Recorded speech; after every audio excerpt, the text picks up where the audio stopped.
un momento más van a traer más sillas, pero creo que algunos de ustedes tal vez van a tener que estar parados. Gracias por venir en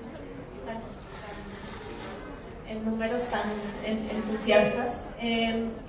Estamos muy contentos de poder recibir a Ramón Grossfogel hoy en el Museo Jumex como parte del programa público de la exposición Memorias del Subdesarrollo.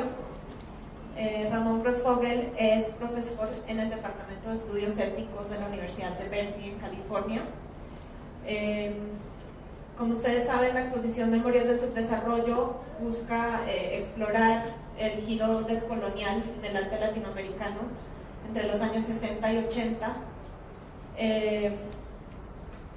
desde la perspectiva de artistas que estaban trabajando activamente en una crítica a la teoría, una crítica a la situación de dependencia y neocolonialidad de América Latina.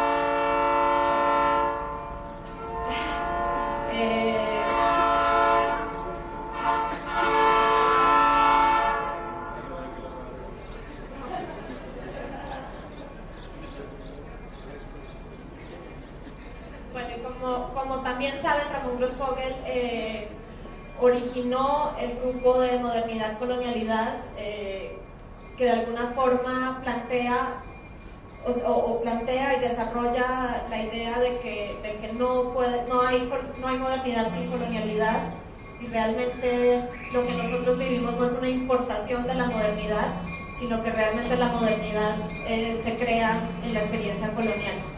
Entonces, cuando termine de pasar el tren, Ramón va a empezar a hablar de todo eso. Gracias.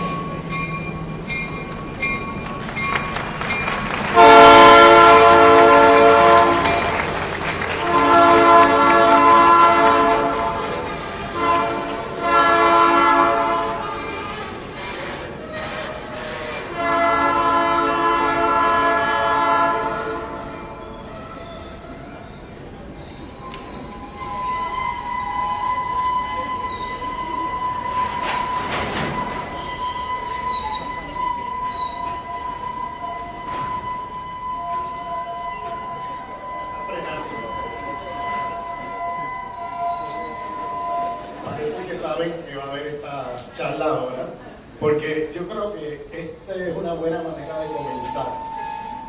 Porque ese tren lleva harina a una panadería allí.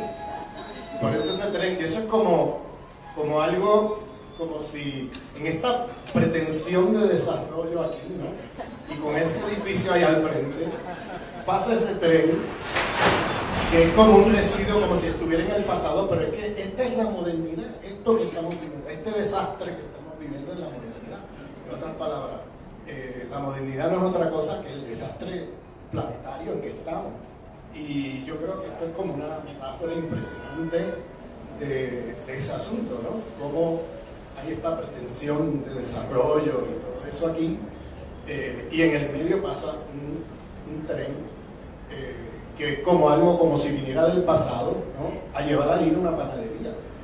Entonces, esto es, yo creo que también un ejemplo de lo que ha sido la modernidad en América Latina. Entonces, yo comentaba hace un momento que con Julieta, que parte de la exposición quizás pudiéramos tener una foto de ese tren con ese edificio al frente de fondo, ¿no? Pudiera ser parte de la exposición, pero yo les recomiendo a todos que vean la exposición, porque la exposición yo creo que es un documento histórico de muchos de estos procesos, ¿no? Y usualmente se dice que América Latina tiene una modernidad trunca, o que no ha llegado a la modernidad, o que tiene que hacer un esfuerzo por llegar a ser moderno. Pero no, América Latina es moderno desde el siglo XVI, porque la modernidad es un proyecto civilizatorio y es este desastre. Entonces, no habría que pensar, yo creo que esas formulaciones, como si América Latina estuviera atrás de la modernidad y que el problema es ponerse al día con la modernidad, es realmente parte del problema, porque no hace falta más modernidad. O sea, la modernidad es este desastre. Entonces yo quiero, esto es una buena manera de comenzar lo que yo quería exponer, con ese tren pasando y haciendo ruido y todo.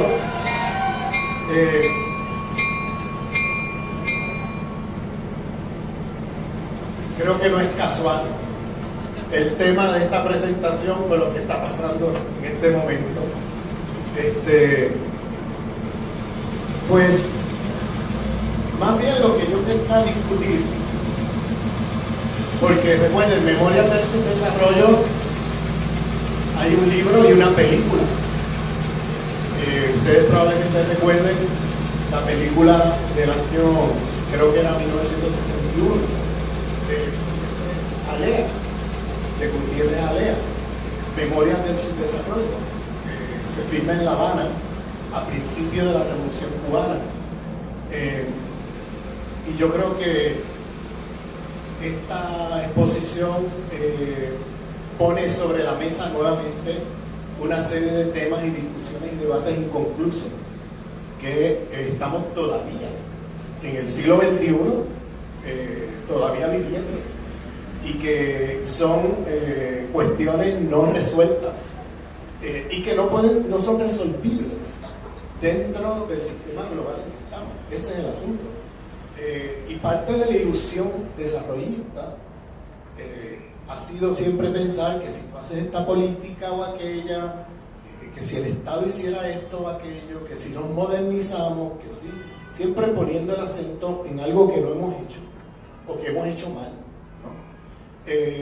Y me acuerdo, a principios de los 60 en México, el debate era todo el debate de desarrollo entendido como industrialización. El modelo en aquella época, el modelo desarrollista, era Puerto Rico. Puerto Rico estaba en todos los panfletos de las Naciones Unidas, estaba en todos los panfletos de la Embajada Americana en todos los países del mundo como el modelo de desarrollo. Porque Puerto Rico fue el primer laboratorio de maquiladoras en el mundo. A finales de los años 40, en Puerto Rico se hizo el proyecto Operación Manos a la Obra, se llamaba así, y se le llamaba el modelo puertorriqueño, y se vendía al mundo como un modelo de desarrollo que iba a traer progreso y desarrollo a los países que siguieran ese modelo. ¿Cuál era el modelo? Bueno, hoy día es fácil de explicarlo: las maquinadoras. En otras palabras, vende tu país a las inversiones extranjeras, ofrece mano de obra barata, no le cobres impuestos, ni de ingresos, de ganancias, ni de importación, exportación. ¿Bien?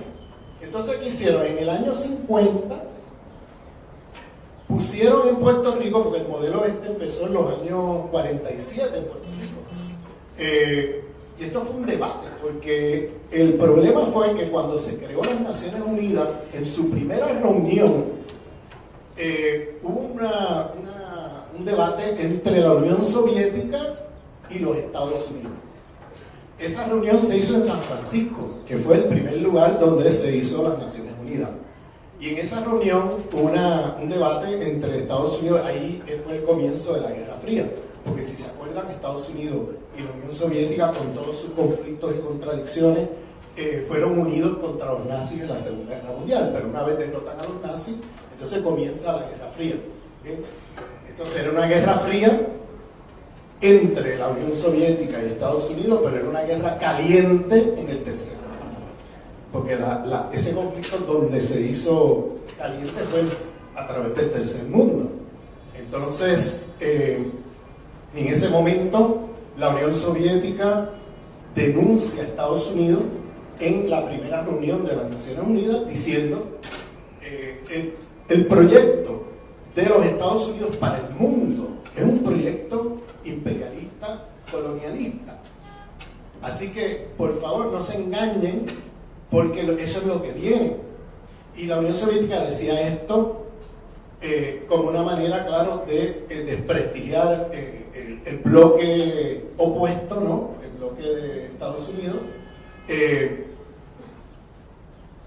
Y el ejemplo que puso fue Puerto Rico, porque Puerto Rico era el país más pobre de América Latina, a la altura de mediados de los años 40 del siglo pasado.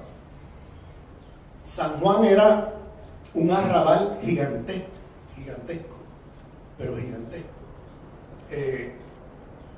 En aquella época habían las enfermedades tropicales en Puerto Rico, eran impresionantes. O sea, hoy día se piensa en Haití cuando se habla del país más pobre, ¿no? En los años 40 no era Haití. Haití estaba muy bien en esa época comparado con Puerto Rico. Puerto Rico estaba, pero en villamiserias, arrabales, no sé cómo dicen aquí, tugurios, pero gigantesco. Era impresionante. Entonces la Unión Soviética decía, si ustedes quieren ver el proyecto americano para el mundo, miren a Puerto Rico, que lleva 50 años bajo la bota americana, y miren dónde está Puerto Rico. Y todo esto es claro, la Guerra Fría, ¿bien? Y eran discusiones, para mí, hoy día, yo le llamaría debates interimperiales, ¿no? En aquella época, pues, era otra cosa, porque la Unión Soviética era como un símbolo de una alternativa, no sé qué. Luego ya con lo que sabemos hoy día, pues ya no podemos repetir ese discurso, ¿no? Pues ya sabemos lo que fue eso y los problemas que tuvo, y de eso quiero hablar y quiero discutir en esta presentación. Pero lo que ocurrió fue que entonces Estados Unidos, de ser Puerto Rico una vergüenza internacional, transformó a Puerto Rico en una vitrina simbólica de las políticas de desarrollo que Estados Unidos quería venderle al mundo como alternativa a la Unión Soviética, ¿no? Entonces, ¿cuál era el modelo? El modelo era maquiladora, mano de obra barata, libre de impuestos no solamente sobre ganancias, sino de importación, exportación, todo esto, ¿no? Entonces la pregunta era, ¿cómo le haces para poder vender al mundo? Aquí viene otra vez la modernidad. Esto es la modernidad, aquí la tengo. Ahí está pasando por ahí. La modernidad que vivimos desde el tercer mundo. Esta es la modernidad del tercer mundo. Pues la modernidad del primer mundo es otra cosa, ¿no? Pero aquí, esta es la modernidad. Y no es que no hemos llegado a ella, es que estamos en ella desde hace 500 años. Ese es el problema, ese es el gran problema. Llevamos 500 años en esto.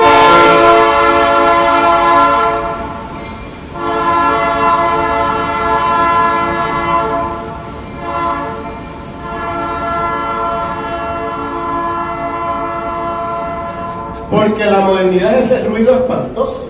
Eso es la modernidad. En términos ya auditivos, acústicos, la modernidad tiene sonido. Y este es un sonido de la modernidad. Y con esos trenes fue que colonizaron la India, colonizaron México, colonizaron el planeta, con ese ruido. ¿Bien? Entonces, y eso era símbolo de progreso. ¿Ah? Pero con eso saqueaban el planeta, con esos trenes. Pero bueno, entonces Estados Unidos decide transformar a Puerto Rico en una vitrina simbólica de las políticas desarrollistas americanas frente a la Unión Soviética. ¿Y qué hacen?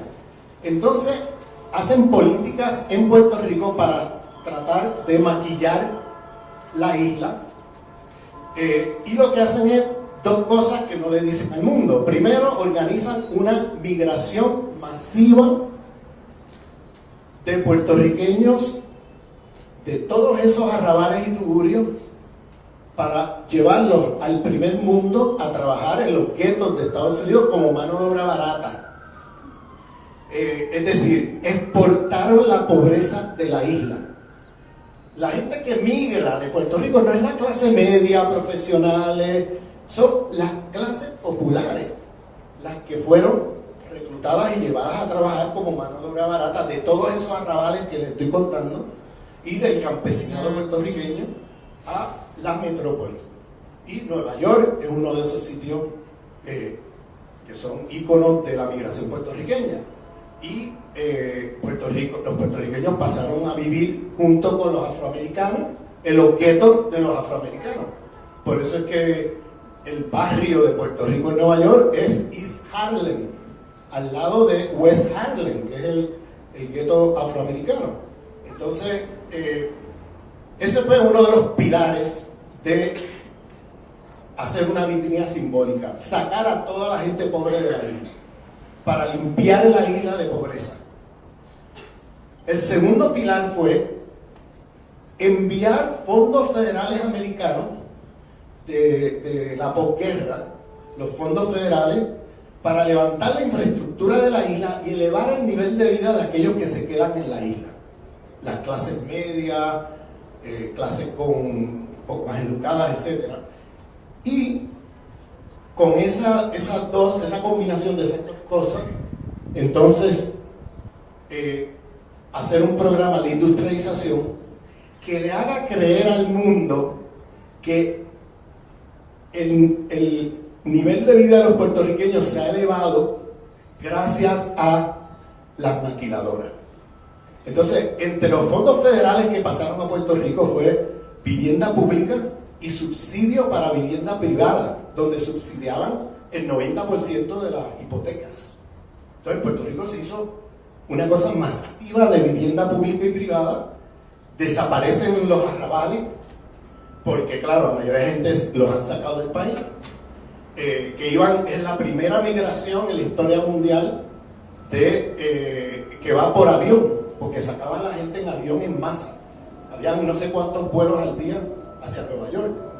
Entonces, este operativo desarrollista, ¿no?, de progreso, etcétera, a costa de lo que les estoy contando, entonces vienen las maquiladoras. Bien, entonces el Departamento de Estado americano abre un programa en el año 50 que se llama el Point 4 Program, el programa del punto 4. ¿Y por qué se llamaba así? Porque el Truman, a finales de los 40, hizo un gran discurso de los planes de Estados Unidos para el mundo. Y en ese discurso, ese discurso tenía, no me acuerdo, 9, 10 puntos. Y el punto 4 decía: Estados Unidos no es un país imperialista ni colonialista. Eso es una respuesta a la Unión Soviética, a la acusación de la Unión Soviética en la época. Estados Unidos lo que quiere es ayudar a los países subdesarrollados a desarrollarse. Y lo que vamos a hacer es un programa de formación técnica para que la cultura y el conocimiento científico industrial pueda transmitirse al mundo y que entonces el planeta entero se desarrolle, porque en aquella época el desarrollo era industrializarse, ¿no? Entonces, ¿qué hicieron? Ponen a Puerto Rico como el lugar de entrenamiento del punto 4 y empieza a llegar en masa élites de todo el tercer mundo, de más de 140 países, a Puerto Rico entre el año 50 y el año 75. En esos 25 años vinieron más de 35,000 personas pagadas y subsidiadas por el Departamento de Estado americano para supuestamente ayudar al tercer mundo a desarrollarse. En realidad era un programa de indoctrinación y propaganda para que la gente viera el modelo puertorriqueño en acción, las maquiladoras, el modelo de maquiladora, y cuando regresaran a los países llevaran esta idea a través de todo el tercer mundo. Y entonces, ¿por qué les hago esta historia? Porque vinieron élites mexicanas enviadas por el gobierno mexicano allá, al punto 4. Y ahí es como comienza el programa de maquiladoras aquí en el año 64. Y comienza como una imitación del modelo puertorriqueño. Y en el año 64 comienza ese programa desastroso de maquiladora, y claro, con la promesa que si te industrializas y que si tienes este conocimiento tecnológico, etc., tarde o temprano llegarás a ser como los países del norte. Y esa era la promesa, esa era la ilusión desarrollista. Y en aquella época debatir estas cosas era difícil, porque esa ilusión estaba en la cabeza de mucha gente. La ilusión de que si tú te industrializas de esta manera, ¿no? Importando capital extranjero, ofreciendo mano de obra barata, ofreciéndole la infraestructura prácticamente gratuita, agua, electricidad, todo eso, libre de impuestos de importación, exportación, libre de impuestos de ganancia, etcétera, pues que tarde o temprano te ibas a desarrollar. Y eso venía de las teorías de Rostow. Rostow, el famoso de la teoría de modernización, que en el año 60 produjo este libro que se llamaba Manifiesto Anticomunista. Y ese manifiesto era como la Biblia del desarrollo. Y de hecho, él usaba el modelo puertorriqueño como un modelo que había que seguir. Y esto era,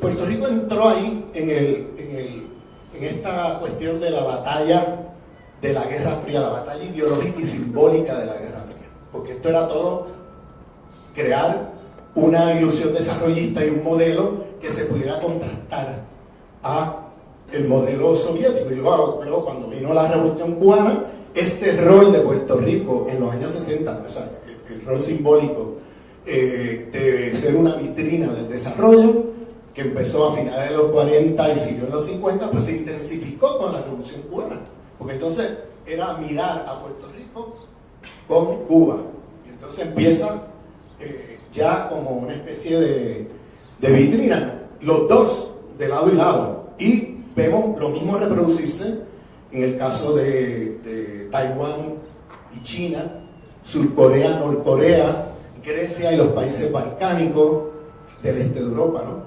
Del lado soviético, y lo ves en Alemania del este, Alemania del oeste, y claro, cuando tú miras la cantidad de dinero que se transfería del Estado americano a estas vitrinas en diferentes partes del mundo, o la cantidad de dinero que se transfería del Estado soviético a estas vitrinas, era enorme. La ideológica de la Guerra Fría. Y era demostrar en diferentes regiones del mundo la superioridad de un sistema sobre el otro. Esa era la gran batalla. Puerto Rico entró allí de cabeza. Y claro, en ese momento, ya en aquel momento la ilusión desarrollista, como pueden ver, la crítica de los teóricos de la dependencia, ya en esa época eso, y lo pueden ver aquí en la exposición, que está ahí la crítica ya desde los artistas, ¿no? Retomando la crítica dependentista en América Latina a estos proyectos imperialistas globales, etc. Entonces, en esa época era un debate ideológico muy fuerte, pero la ilusión desarrollista en los años 60 estaba metida en la cabeza de todo el mundo. Y todavía, incluso la izquierda pensaba que desarrollarse era industrializarse. Y entonces, o sea, el concepto de buen vivir, que ha estado toda la vida en los pueblos originarios de este continente, eso estaba totalmente ignorado. Eso no estaba discutido en ningún lugar. Y la izquierda era partícipe de ese epistemicidio, ¿no? Porque la izquierda reproducía los esquemas eurocéntricos, pero desde la izquierda, ¿no? Entonces, hoy día, después de 60 años de industrialización periférica, pues yo creo que queda bastante evidenciado los problemas de eso. Y cómo México, después de 70 años, mira dónde está México en ese sentido. O sea, desarrollo.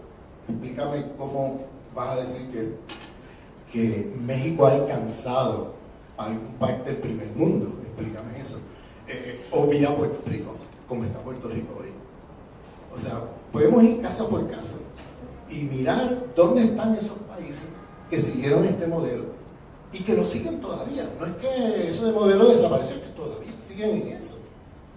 Y entonces, ¿dónde están estos países? Bueno, yo creo que ya una de las cosas que hizo el consenso de Washington en el año 81 fue como abandonar ya la ilusión desarrollista y ya quitarse la careta y bueno, neoliberalismo puro y duro, y se acabó. Y ya no te voy a prometer nada, porque claro, ya la promesa a principios de los 80 ya eso no se lo creía nadie. Y entonces viene el neoliberalismo con fuerza, ya con un discurso donde ya no hay pretensión de que te vas a desarrollar o que vas a ser como el primer mundo. Ya eso se acabó. Ahora es el descaro absoluto y por eso cuando tú miras el tipo de políticos que se produce en el mundo hoy, son los políticos del descaro y de sinvergüenza. Eso es lo que tienes hoy, porque ya ahí no hay ninguna pretensión de prometer nada. Ese es el saqueo ya asqueroso, porque el discurso desarrollista se cayó. Y lo que tenemos ahora es neoliberalismo. ¿Y qué es lo que dice el neoliberalismo? Bueno, pues ya acelerar e intensificar lo que ya había comenzado con estos proyectos desarrollistas, vendiéndole promesas falsas a la gente. Y si algo ha traído el neoliberalismo es que ya no hay promesas falsas. Ya está claro de qué se trata. Y ya está claro de para dónde va la cosa. Y te lo dicen descaradamente. No es que se están escondiendo o te están diciendo una mentira, es que te lo dicen descaradamente de qué se trata la cosa. Y es explotación pura y dura y se acabó. Y ya no hay promesa de que así te vas a desarrollar o vas a llegar a ser como Francia o Estados Unidos, como decían antes. Eso se acabó. Ahora viene, y eso se acaba sobre todo cuando cae la Unión Soviética en el año 91, que ya no hay necesidad de hacer concesiones o batallas ideológicas desarrollistas contra el otro bloque, y bueno, se acabó. Vamos a lo que vamos. Y venimos a saquear y se acabó. Entonces, y en eso estamos hoy día. Y hago este preámbulo a lo que quiero decir porque yo creo que es muy relevante para México hoy, esta discusión y esta historia, ¿no? De cómo México fue uno de esos países que siguió el modelo puertorriqueño y está donde está gracias a haber seguido el modelo puertorriqueño. Entonces, que era el modelo imperialista de la época. Entonces, regresemos a la discusión de modernidad, colonialidad, y lo que yo quería discutir hoy era más bien la relación entre modernidad y capitalismo. Yo creo que aquí está el meollo del debate en la izquierda latinoamericana hoy. Yo creo que ahí es donde está el nudo del debate. ¿Cómo entendemos la relación entre modernidad y capitalismo? ¿Bien? Y ese es el gran debate hoy.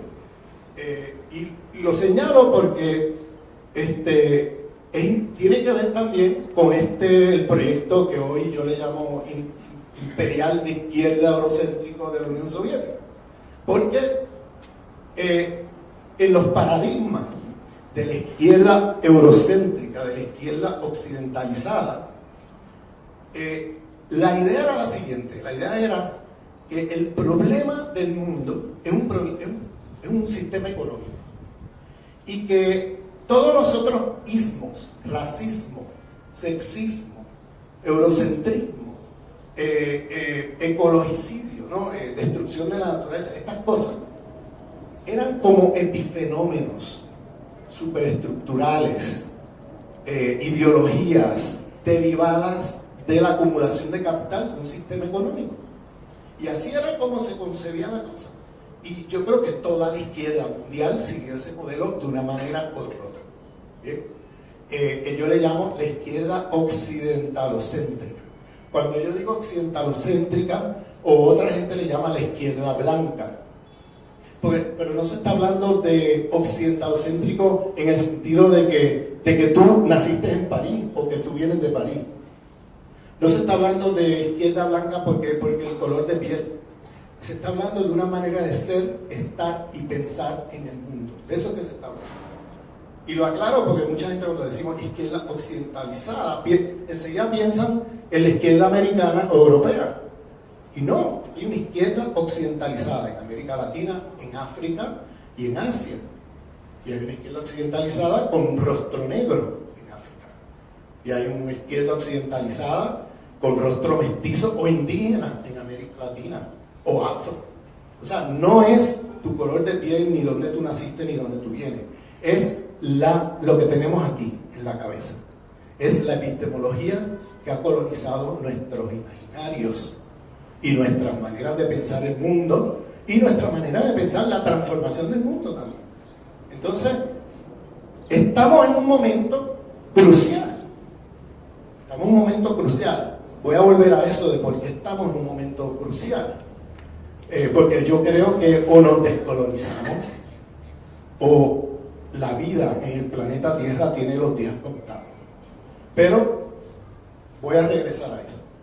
El paradigma ese de la izquierda occidentalizada del siglo XX decía lo siguiente: si la causalidad de todos los problemas está en la economía, en este sistema económico capitalista de explotación, etc. Lo cual yo coincido con que es un sistema económico de explotación, o sea, que eso no está en cuestión. Lo que está en cuestión es cómo pensamos la cartografía de poder del sistema mundo. Eso es lo que yo estoy cuestionando. En esa cartografía de poder de la izquierda occidentalizada, el problema central es un problema económico. Si tú resuelves eso y terminas de alguna manera con el capitalismo, terminas con lo otro, porque todo lo otro es de alguna manera un derivado de eso. ¿Bien? Y esa era la manera como se organizó todo el movimiento socialista, comunista, antiimperialista, tercermundista del siglo XX. ¿Bien?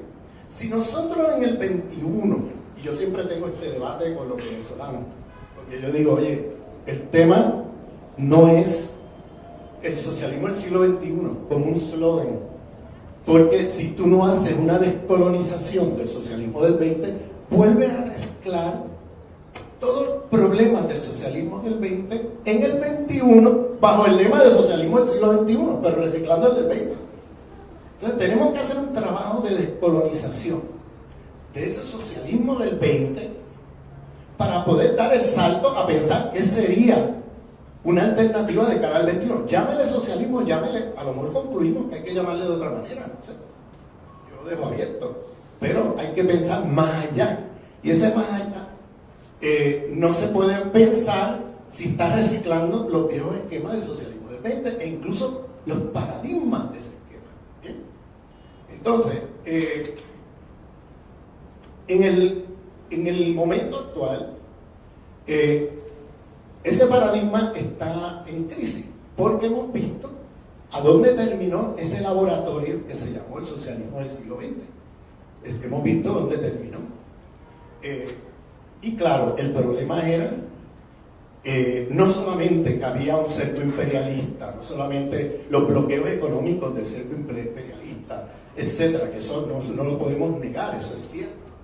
Mira lo que está pasando en Venezuela hoy. Hay un cerco también, donde esta semana acaba de pasar sanciones horribles contra Venezuela, horribles, y quien paga eso es el pueblo venezolano. ¿Bien? Esos bloqueos y estas cosas que lo paga el pueblo, pero bueno.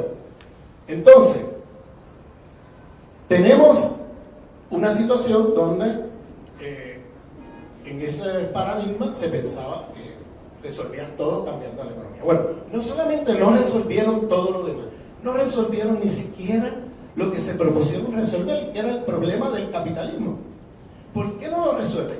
Porque si tú has pensado el problema es económico y que ahí está la causalidad del problema, ¿no?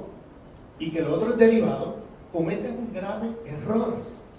Porque si tú te organizas contra el capital, los medios definen los fines. Si tú te organizas contra el capital de manera racista, o de manera sexista, o de manera eurocéntrica, o de manera colonial, o imperialista, o dualista cartesiana y por tanto ecologicida, ¿no? Etcétera, vas a repetir otra vez y vas a reproducir otra vez todo contra lo cual estás luchando. Porque no se trata de que la modernidad es una superestructura de una infraestructura económica capitalista. es que la modernidad es un sistema civilizatorio, no un sistema emancipatorio, es un sistema civilizatorio. Y por tanto, el capitalismo es el sistema económico de la modernidad. En otras palabras, el capitalismo es genocida, racista, genocida, es feminicida, es epistemicida, es ecologicida, porque está organizado con las lógicas civilizatorias de la modernidad occidental. Es decir, estamos ante un monstruo de 15 cabezas. No estamos ante un monstruo de una sola cabeza. Nos creímos que era una cabeza, la cortabas y ya. No solamente no resolviste todo lo otro, sino que no resolviste ni siquiera esa cabeza, porque esa cabeza crece de otra manera. Y terminó todo ese socialismo del siglo XX en ¿qué? En capitalismo de Estado. En capitalismo de Estado y con la Unión Soviética ya invadiendo países del tercer mundo, militarmente. Entonces, estamos ante la reproducción, o sea, todos los sueños, ¿no?, de esa revolución de octubre. ¿Dónde terminó? Terminó en gran desastre. ¿Por qué? Porque se estaba operando con un paradigma equivocado. ¿Por qué se operaba con ese paradigma equivocado? Porque estaba operándose con un paradigma eurocéntrico, que siempre pensaba el mundo, desde siempre buscando una causalidad o dos para entender el mundo. Es la noción esta mecanicista del cartesianismo. No estaba pensando en la complejidad, en la articulación de múltiples jerarquías de poder, en un sistema civilizatorio con un paquete de relaciones de poder que no se agotan en la económica. Entonces, por tanto, cuando a esa izquierda tú le hablabas, en los años 60, 70, 80, incluso antes, del problema del sexismo, del patriarcado, ¿no? No, eso lo resolvemos en cuanto acabemos con el capitalismo y tomemos el poder, ¿no? Así era como se decía, claro, y te lo decían con toda la honestidad, no era que te estaban engañando, es que era un paradigma, eso era parte de su paradigma, y se creían en serio que resolviendo el capitalismo lo otro se resolvía. El racismo, no, eso divide a la clase obrera, eso lo resolvemos cuando tomemos el poder. El eurocentrismo, o sea, todas estas otras cosas, no, eso se resolverá en la sociedad socialista. Primero acabemos con el capitalismo y lo demás se resuelve. No solamente no se resolvió lo demás, no se resolvió ni siquiera lo que propusieron resolver desde el principio. O sea que hay un problema de fondo muy serio. Entonces, si vamos a pensar en cómo nos enfrentamos a esas estructuras de subdesarrollo que están aquí representadas en esta exposición, que no es otra cosa que la dominación y explotación del norte sobre el sur, en un sistema mundial, ¿no? Y si vamos a pensar en cómo vamos a transformar eso, tenemos que hacer un giro decolonial en el paradigma con el cual estamos pensando la cartografía de poder del sistema mundial. ¿Bien? Si no hacemos ese giro decolonial, estamos otra vez reciclando todos los problemas del socialismo del 20. Entonces, vamos a ver. Voy a poner algunos ejemplos. Vamos a tomar el ejemplo del racismo. En la perspectiva de la colonialidad, y la perspectiva de la colonialidad, y lo quiero aclarar nuevamente, lo he hecho en mis escritos y en muchos lugares, lo vuelvo a aclarar públicamente. La colonialidad, la idea de la colonialidad no nace con la red modernidad-colonialidad. La idea de la colonialidad, la idea de que el racismo es un principio organizador de la división internacional del trabajo, de la acumulación de capital a escala global, es decir, de que hay unas poblaciones del mundo que tienen ingresos y formas de trabajo, ¿no?, que son de superexplotación, ¿no?, y otras poblaciones del mundo, una minoría del mundo que se beneficia de eso, y que eso está organizado a través de la idea de raza. Bien, esa idea es viejísima. Esa idea no se la inventó ni Quijano.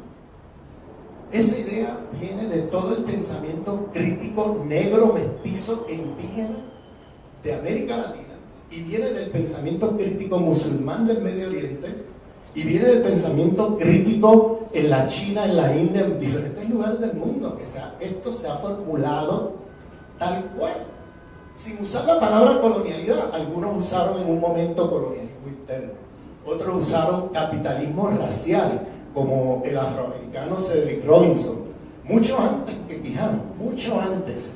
¿Bien?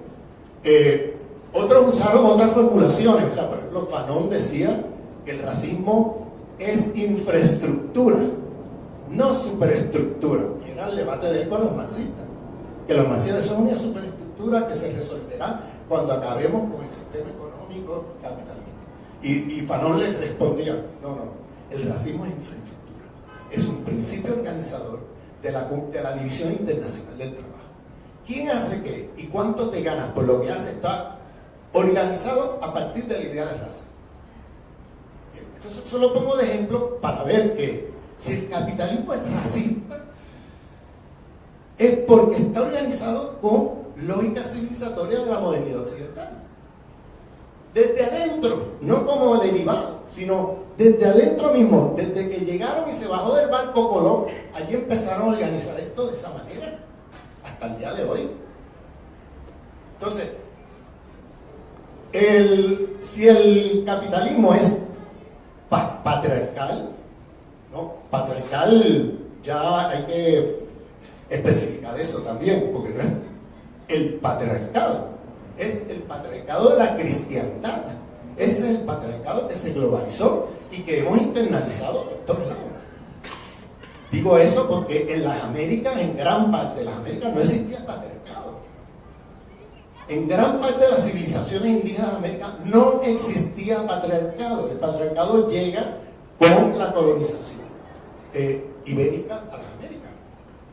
En gran parte del oeste de África, por ejemplo, tampoco existía patriarcado. Ahí está el libro de Oyerenke Oyewumi, La invención de la mujer, The Invention of Woman, que es una pensadora yoruba de Nigeria que hace un trabajo excelente mostrando cómo el patriarcado de la cristiandad llega allí. No había patriarcado antes, y lo que llega es este patriarcado, que es el que tenemos hoy por todos lados, que es el que se globaliza.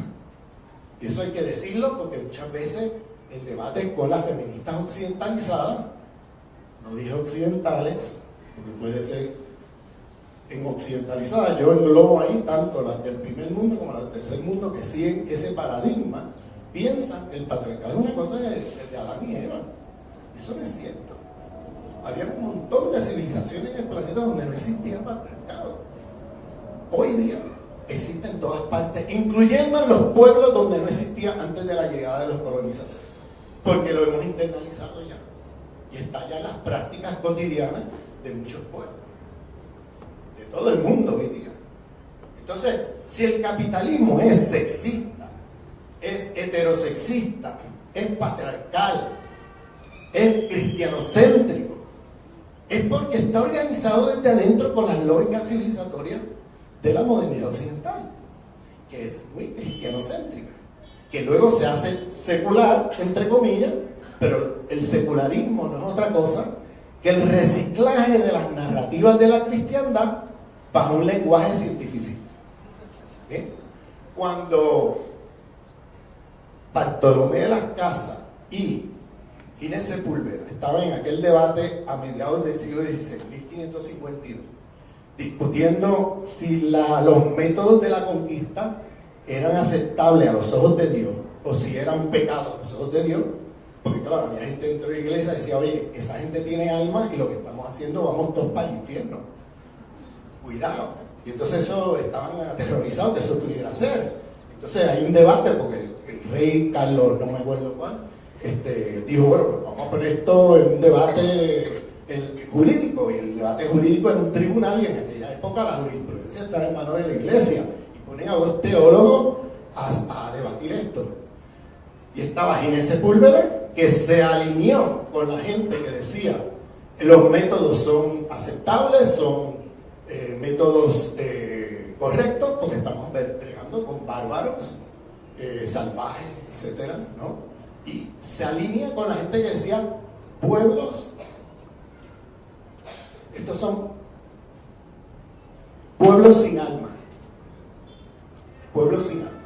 Si tú no tienes alma, tú eres como una vaca, un caballo, y no importa, lo puedes incorporar con la fuerza en el proceso de trabajo y no pasa nada. No es un pecado a los ojos de Dios. Por tanto, todas las barbaridades que estamos haciendo ahí, eso no es un pecado a los ojos de Dios. Luego, miren, las casas que decía, esta gente tiene alma, y esto es un pecado a los ojos de Dios, lo que estamos haciendo, etcétera, etcétera. Son estas barbaridades que se están haciendo, etcétera, etcétera. Lo que hay que hacer es bárbaros a cristianizar. Son bárbaros, pero lo que tenemos, nuestro deber es cristianizarlos, no someterlos a una violencia como esta, ¿sí? Porque tienen alma y están en un estado infantil de barbarie, ¿no? En algún momento lograremos civilizarlos, ¿no? Pero la palabra en aquella época no era civilización, era cristianización. Ahora fíjense ese debate. ¿Qué pasa? Era teológico, pueblos sin alma, y en el otro lado era bárbaros a cristianizar. Fíjense que eso tiene una matriz teológica de la cristiandad, pero 3 siglos después, siglo XIX, cuando esa matriz pasa a el proyecto de ilustración secular, etcétera, que dice que la religión es superstición y todo esto, y tiran al lado todo eso, y ahora el hombre occidental es el Dios en la tierra. Necesitamos del Dios de la cristiandad. Ahora ya tenemos el poder y todo, y decidimos nosotros todo. ¿Cómo se llama un territorio? Que aquí esto no se llamaba las Américas, esto se llamaba Aviala, Tahuantinsuyo, Teotihuacán, esto tenía otros nombres, ¿no? Y lo mismo por todos lados. Entonces, hasta eso, bautizan hasta los nombres de los territorios. O sea, entonces empezaron a creerse que ellos son los dioses de la tierra y dejaron al Dios, aquel Dios que tenían antes, fuera. Y ahora ellos son los que se ponen en el lugar de Dios.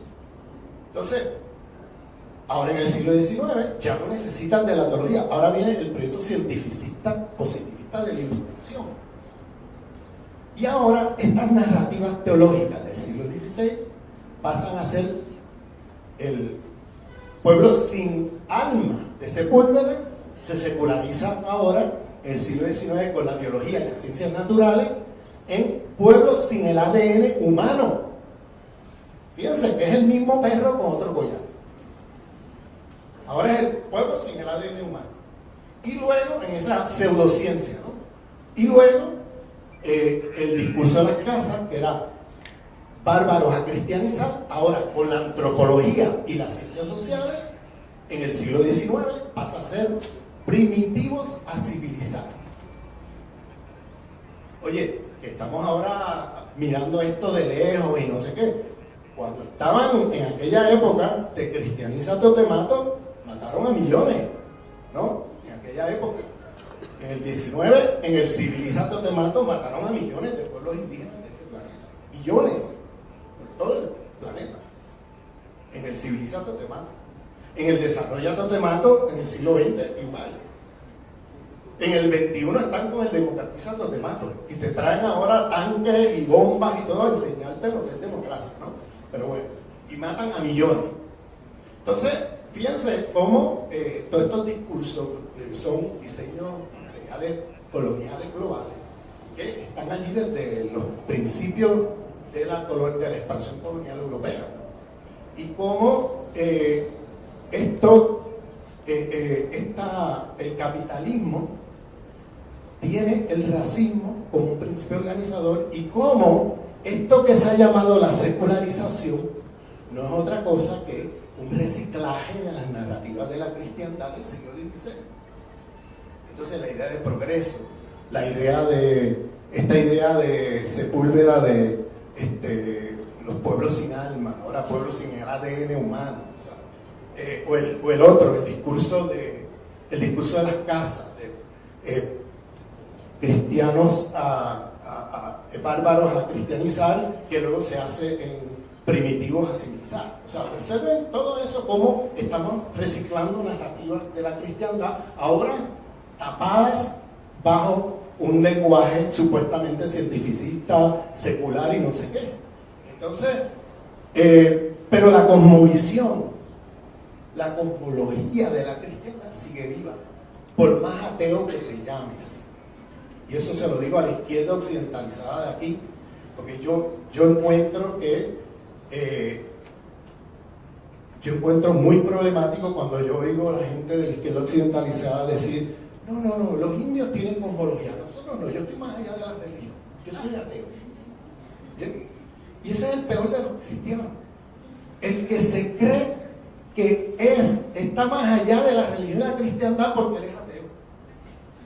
No, yo prefiero los intelectuales musulmanes que te dicen: yo soy ateo, yo no soy creyente, pero yo soy un intelectual musulmán. Eso es más honesto, porque está diciendo: yo me crié en esta cultura, yo estoy formateado con esa cosmovisión y yo no puedo decirte otra cosa. Ahora, tú ves aquí, en ese mundo occidentalizado, al latinoamericano, europeo, estadounidense, diciendo: no, yo estoy más allá de la religión y yo estoy más allá de todo porque yo soy ateo. Esos son los más cristianocéntricos que te vas a encontrar. Pues yo prefiero un tipo cristiano que me diga: oye, yo soy cristiano y se acabó. Y ya podemos comenzar la conversación. Pero alguien que es cristianocéntrico hasta el ADN, el DNA que tiene en la sangre, el ADN, y que te dice que no, que está más allá de todo, no se puede conversar. No pueden ni empezar el diálogo, porque si no hay un reconocimiento a eso, ya la discusión no puede ni empezar. Entonces, no existe tecnología sin cosmología. No existe tecnología sin cosmología. Esto ata con este tema. Pues lo que les estoy tratando de demostrar es cómo el capitalismo está organizado con lógicas civilizatorias de la modernidad. Y aquí viene un buen ejemplo, esto de la cosmología. La tecnología que hemos estado usando por los últimos 450 años es tecnología bajo cosmología dualista cartesiana. Es decir, el dualismo cartesiano es una cosmovisión, y es una cosmovisión que plantea que la vida, bueno, ellos dicen los hombres y la naturaleza, porque las mujeres están en la naturaleza. Pero bueno, para usar un lenguaje políticamente correcto, digamos los humanos y la naturaleza, ¿bien? Pero ellos no lo dicen así, eso lo digo yo, ¿bien? Así como ellos hablan: hombre, naturaleza, las mujeres y la naturaleza, junto con los monos, los animales, todo lo demás. Entonces, lo humano en el dualismo cartesiano se concibe como una forma de vida ontológicamente exterior a la vida no humana, ¿no?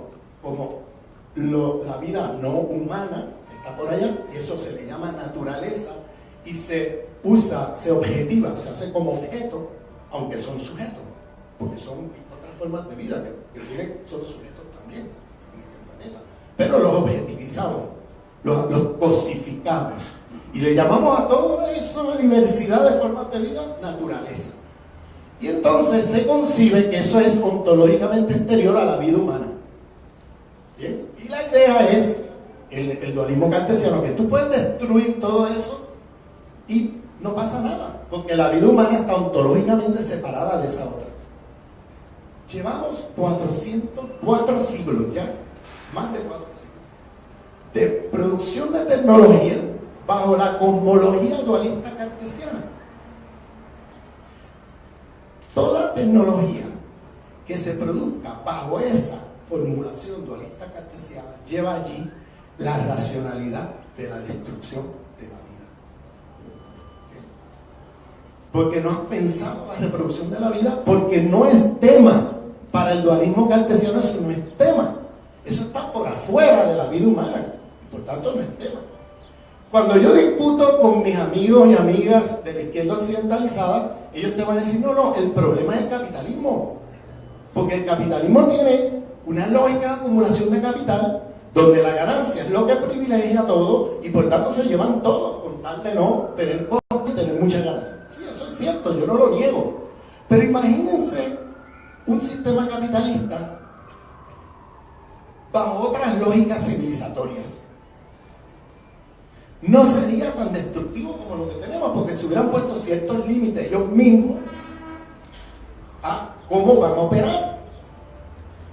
Pero en esta civilización, el capitalismo realmente existente, ¿se acuerdan de aquella formulación de los años del socialismo del 20? Decía, el socialismo realmente existente, el que verdaderamente existe, no el que nos imaginamos, no el que utopizamos, el que existe, con autoritario, explotador sobre los trabajadores, imperialista, etc. Es el verdadero. Pues yo uso esa formulación para pensar en el capitalismo histórico, el realmente existente, no el que se escribió en el primer tomo del Capital. ¿Bien? El primer tomo del Capital es una abstracción del sistema capitalista británico. Eso lo dice Marx mismo. Por eso es que luego Marx, al final de su vida, cuando un populista ruso le pide que por favor queremos publicar el volumen 1 del Capital, ¿bien? Y lo queremos traducir al ruso, él le manda una carta diciendo no, si eso solamente es válido por Europa Occidental, eso no tiene relevancia para ustedes. Después que él entra en conversación con los populistas rusos, se da cuenta del eurocentrismo de él mismo y empieza a reformular y escribir nuevos borradores del Capital que todavía no se han publicado. Nosotros lo que leemos del Capital de Marx es el segundo borrador, creo que hay otros 2 borradores que no se conocen. Y en eso los invito. Ustedes tienen el privilegio de tener aquí en México a Enrique Dussel, que es el único marxista en el mundo, o no marxista, porque él dice, yo no soy marxista, yo soy un seguidor de Marx, porque claro, el marxismo del siglo XX siempre fue una versión eurocéntrica de todo eso, y claro, hay 140 volúmenes de Marx que no se conocen porque el estalinismo se encargó de que no se publicaran, porque hubiera puesto en cuestión un montón de las formulaciones de ese marxismo eurocéntrico. En los últimos 20 años de su vida está Marx produciendo un montón de obras que no están publicadas, 140 volúmenes. Y aquí tenemos a Enrique Dussel, que está reconocido por todos los marxistas eurocéntricos del mundo como el único que se ha leído todo, incluyendo las obras no escritas, no publicadas, los que están inéditos. Y tiene 5 volúmenes en castellano, 5 volúmenes, desarrollando este otro Marx desconocido. Por eso uno de sus 5 volúmenes se llama Hacia un Marx desconocido, porque ahí es otro Marx, es otra cosa de lo que hemos leído. Lo que se ha publicado de Marx es una ínfima parte de lo que Marx hizo. Y eso es importante, porque tenemos la posibilidad de pensar un Marx decolonial, no un Marx eurocéntrico.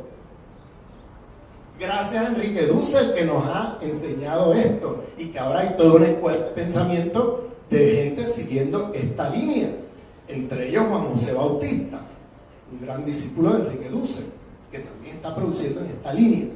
Entonces, y los tienen aquí en México ustedes. Pero lamentablemente, por esos prejuicios de la modernidad occidental, pues no se toma en serio a Dussel, porque es un teólogo de liberación. Y no puede ser que el tipo pueda hacer una interpretación de Marx más adecuada que los marxistas ateos. Oye, perdóname, esa izquierda occidentalizada está repitiendo otra vez todos los esquemas otra vez de la modernidad occidental. Y esos son los cristianocéntricos. Y son los peores, porque ellos se venden como ateos y más allá de todo. Ellos están más allá de todo. Más allá de religión, cosmovisiones. No, yo soy científico. Perdóname, está repitiendo todo el esquema de la ilustración eurocéntrica del siglo XVIII. Ahora bajo el lema de izquierda. Y con ese paquete es que estamos enredados. Porque mira las izquierdas en el poder en América Latina hoy. mira los problemas. Frente, por ejemplo, al tema del buen vivir en Ecuador y Bolivia. Los movimientos indígenas dicen, no, nosotros no queremos desarrollo, queremos buen vivir, que es otra cosa. Y está la izquierda allá con el desarrollismo. Con el desarrollismo que está allí criticado en la exposición que tienen aquí, de Memorias del Subdesarrollo. Y está con el desarrollismo. ¿Bien? No me malentiendan, yo no estoy diciendo que se vote por la derecha. ¿Bien? O sea, en esos contextos a veces, bueno, uno tiene que también ser pragmático. No vas a permitir que eso se caiga, pero tienes que al mismo tiempo que hacer apoyo, tienes que ser apoyo crítico y tienes que llamar la atención a los problemas, porque estás repitiendo otra vez todos los esquemas contra los cuales estás luchando. Entonces, volviendo al tema, fíjense cómo esa racionalidad dualista cartesiana es constitutiva de la forma como opera el capitalismo realmente existente, destructiva de la vida. ¿Bien? Entonces, imagínense por qué yo digo que el capitalismo es el sistema económico de la modernidad y no de que el capitalismo es el fundamento del sistema mundial o global. Fíjense que lo estoy invirtiendo. Porque las lógicas civilizatorias de la modernidad tienen un paquete de relación de poder que son principios organizadores de la economía política capitalista mundial. Si el capitalismo es dualista cartesiano, es porque está colonizado desde adentro por las lógicas occidentales de la cosmovisión dualista cartesiana de la relación de vida humana y otras formas de vida. Punto.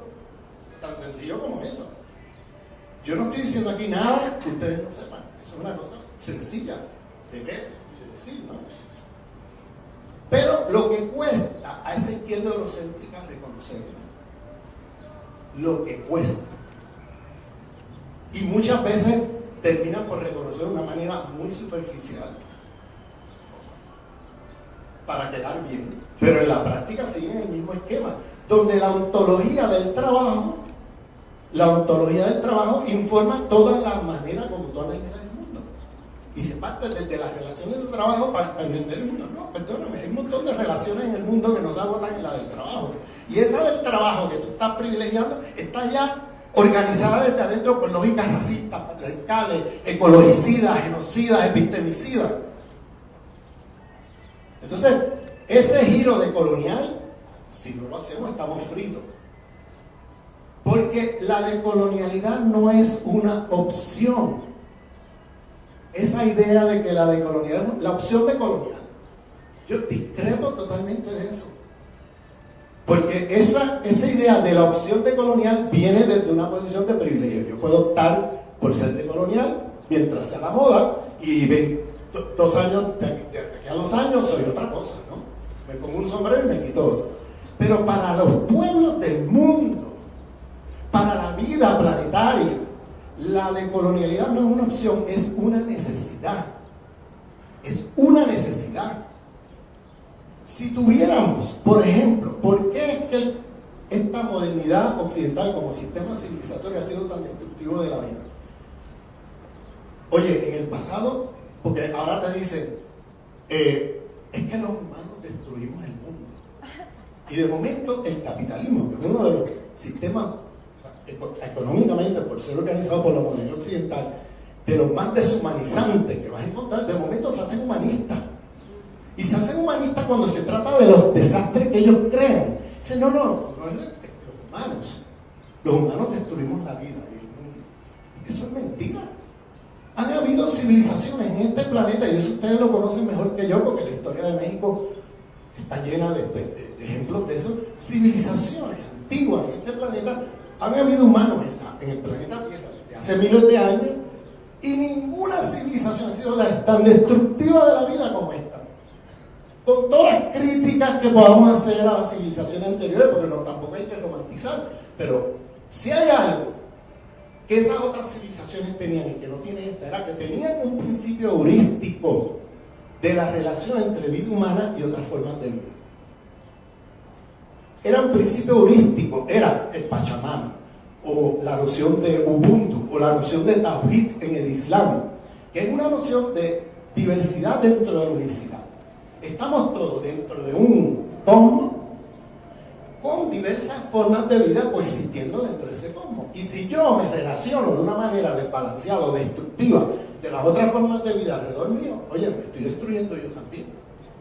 Esa noción estaba allí con todo lo que le podamos criticar a todas esas civilizaciones. Por eso era que había explotación del trabajo, claro que la había, pero no destruían la vida planetaria porque tenían unos límites cosmológicos a cómo se operaba con relación a la relación entre el humano y las otras formas de vida no humanas.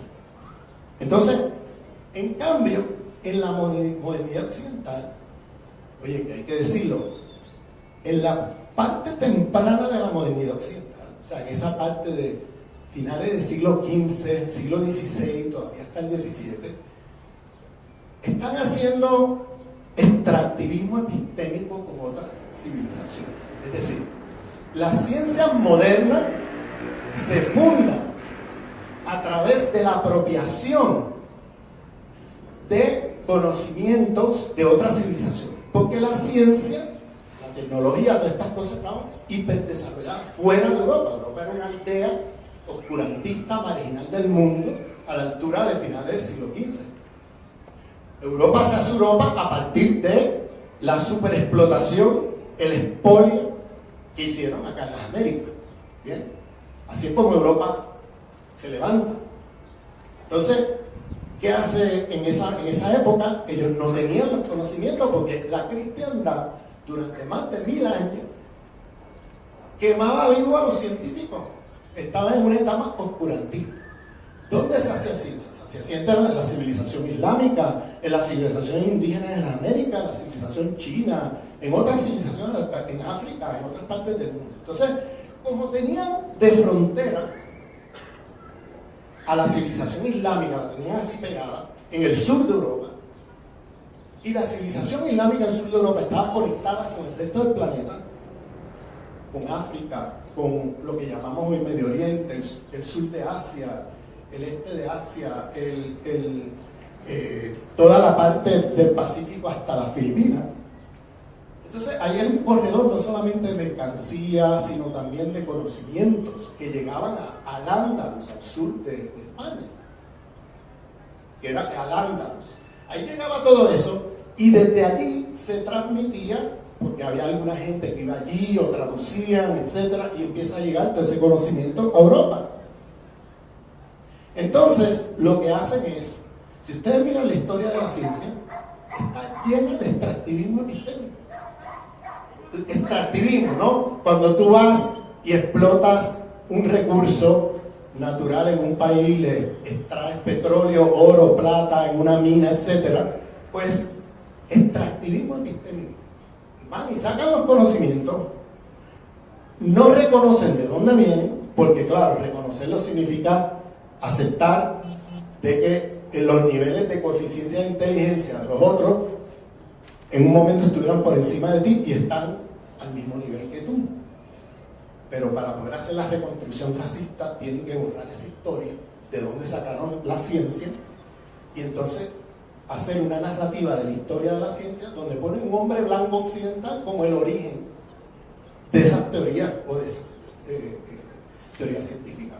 El mejor ejemplo es Copérnico, que lo celebramos ahora los 500 años de Copérnico, y resulta que Copérnico se plagió la escuela de astrónomos de Damasco, que 300, 400 años antes habían llegado habían hecho toda la formulación matemática, científica, los diagramas, todo, de que la Tierra no es el centro del universo y que va alrededor del Sol. Y en la copia, Copérnico cometió errores matemáticos que no están en los originales. Eso hay que decir. El llamado genio de Copérnico, ¿no? Y lo mismo cuando empieza a ver todos estos científicos uno por uno de esa época, de la etapa temprana de la modernidad, pues te das cuenta de que es un gran saqueo de conocimientos planetarios. Y claro, luego colonizan esas tierras, destruyen la infraestructura de producción de conocimiento. Luego Europa se queda con el monopolio de la producción científica del mundo y 400, 500 años después miran a los indígenas o miran a los musulmanes o miran a los chinos y dicen, pobrecito, no producen conocimiento, mira cómo están. La tecnología y la ciencia occidental. Nosotros por eso somos superiores, es la mejor prueba. Te robaste las ideas, luego destruyes las civilizaciones, luego te quedas tú con el monopolio de producción de la ciencia y luego vienes para atrás a decir que tú eres superior sobre los demás. ¿Ah? ¡Qué cuento! ¿Ah? ¡Qué gran cuento este de la modernidad occidental! Y con ese cuento colonizan el mundo, porque luego nos lo empezamos a creer. Entonces nosotros empezamos a ver, hay algo mal con nosotros. Hay algo que ellos están haciendo que nosotros no hemos hecho. Y nosotros de tonto todavía creyéndonos esos cuentos de hadas que nos hacen. Y sintiéndonos inferiorizados. Como dice Mesecer, pensador negro martiniqués, maestro de Franfanón, que decía, imaginémonos si todas esas civilizaciones que ustedes destruyeron se hubieran quedado allí intactas, probablemente hoy tendrían una ciencia más desarrollada que las de ustedes, porque en aquella época estaban más adelante que ustedes, y probablemente tendrían conocimientos científicos mucho más avanzados que los que tienen los europeos hoy. Pero como ustedes vinieron y se robaron su conocimiento y le destruyeron toda su mala materialidad de su civilización, ellos no pudieron seguir desarrollando tecnología, ciencia, arte, etcétera, como antes. No es que no siguieran haciendo cosas, pero ya no es lo mismo cuando tú estás sometido al yugo colonial, al yugo de la esclavización, etcétera. Y luego vienen 400, 500 años antes a decirnos que no, esta es la mejor prueba de que Occidente es una civilización más avanzada, ¿no? O sea, la modernidad es una civilización de muerte. No es una civilización de vida. Y ese es el mejor criterio racional que podemos tener para juzgar cualquier cosa. La civilización moderna occidental es una civilización de muerte. Eso nos lo recuerdan todos los días los pensadores y pensadoras indígenas de este planeta. Que esto es una civilización de muerte. Estamos hablando de tanatopolítica, políticas de muerte, donde generan vidas mediocres para una minoría planetaria, que no se dan cuenta que ellos también tienen los días contados, porque se piensan dualista y cartesianamente como exterior, ¿no?, a todo lo demás, pero tienen los días contados como todo el mundo aquí, porque no son dioses. El mejor experimento de eso se hizo en fines del siglo XV, bien temprano, cuando llegaron al Caribe. Hay un indígena taíno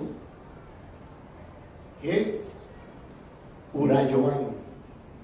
Nosotros en Puerto Rico tenemos como uno de nuestros héroes a Urayoan. Y Urayoan era un indígena taíno que quería demostrarle a los otros indígenas que esta gente que llegaron en esos barcos no son dioses ni nada de eso. Y el experimento el tipo lo hizo. Mató a uno y mostró la sangre roja de ellos. ¿Ah? Y ahí comienza un proceso de resistencia. Muestra que esta gente son como cualquier otro. Estos no son dioses ni nada de eso. Mira el color de la sangre. No es azul. Es tan roja como todos los demás. ¿Bien? Eso fue un experimento científico. En el contexto de una lucha de liberación. Porque esta gente venía matando gente. Entonces, digo esto porque para poder salirnos de esta modernidad occidental, uno de esos ejes es este tema de pensar. Tenemos que descolonizarnos de las formas dualistas cartesianas y empezar a tomar en serio las formas heurísticas, cosmovisiones heurísticas de la relación entre humanos y otras formas de vida. ¿Qué pasaría si nosotros pusiéramos como concepción de producción de tecnología cosmologías heurísticas? Pues ya en esas cosmovisiones, como las otras formas de vida no son exteriores a la humana, sino que son constitutivas de la vida planetaria, entonces se imponen límites a cuál lejos puede llegar en esa relación. Entonces ahí está la racionalidad de reproducción de la vida. Toda tecnología que tú haces con una concepción o cosmovisión heurística de la vida en el planeta, lleva allí la racionalidad de la reproducción de la vida. Y entonces, ¿qué pasa? Al principio de la humanidad se robaron las ideas, luego destruyeron las civilizaciones, luego ellos desarrollan, pero en la apropiación, en la extracción de conocimiento pasó algo que es fundamental entenderlo. Y es que sacaron la tecnología y dejaron de lado las cosmovisiones, o la espiritualidad, si le quieren llamar. Porque cuando hacía ciencia en la civilización musulmana, o cuando hacían ciencia los mayas, o cuando hacían ciencia los incas, o los chinos, tenían una cosmología heurística que ponía límites éticos, epistémicos, a cuán lejos tú puedes llegar en la relación de producción de tecnología, en la relación entre vida humana y vida no humana. ¿Qué hace Occidente? Occidente saca el conocimiento, le saca de lado toda la cosmovisión, y ahora tenemos una ciencia sin espiritualidad. Es decir, una ciencia que no tiene cosmovisión heurística. Una ciencia sin espiritualidad es una ciencia sin ética. Una ciencia sin ética es una ciencia sin límites. Una ciencia sin límites es una ciencia destructora de la vida. Entonces, necesitamos hacer un giro decolonial en todas estas cosas, pues si no lo hacemos, estamos fritos. Por eso la decolonialidad no es una opción, es una necesidad. Lo mismo podemos discutir sobre las formas de autoridad política de la modernidad. ¿Cuáles son las formas de autoridad política de la modernidad? El Estado-Nación. El Estado-Nación moderno, donde una élite decide por todo el mundo, o sea, mandan sin obedecer, ¿no? Mandan sin obedecer. A nombre de una identidad, una pretensión ficcional, ¿no? De que la identidad del Estado corresponde de uno a uno con la identidad de las poblaciones dentro de las fronteras de ese Estado. Eso es una gran ficción, eso no existe en ningún lugar del mundo, y eso crea más problemas que soluciones. Esa idea de Estado-Nación. Fíjense cómo los movimientos indígenas en América Latina han puesto en la mesa la discusión de la plurinacionalidad, porque dicen, aquí hay un Estado, pero aquí hay varias naciones coexistiendo dentro de ese Estado, y no puede ser que una se erija en la representante de todos, los blancos criollos, ¿no? Entonces, y dejas por fuera todas las otras naciones, identidades, etcétera, que no entran dentro del cajón de la identidad de ese Estado. ¿Ah? Entonces, tenemos que pensar en cómo descolonizamos esto del Estado-Nación. Y allá hay modelos en América Latina de los movimientos indígenas que han cambiado constituciones en América Latina precisamente dentro de esta línea de salirnos de la idea y de la ficción del Estado-Nación y empezar a pensar en estados plurinacionales, que no es multiculturales. La multiculturalidad no es otra cosa que el blanco criollo que te da unas migajas para que tú brinques y saltes en tu carnaval, pero no cuestiones quién manda aquí. Ese es el multiculturalismo liberal, que forma parte de la dominación de la supremacía blanca. Eso lo ves en Estados Unidos, lo ves en Inglaterra, lo ves en Colombia, lo ves por todos lados. Ese modelo de cómo tú gestionas la diferencia, pues yo lo que hago es que te doy más migajas, tú brincas y saltas allí todo lo que tú quieras, pero no cuestiones quién manda. ¿Ah?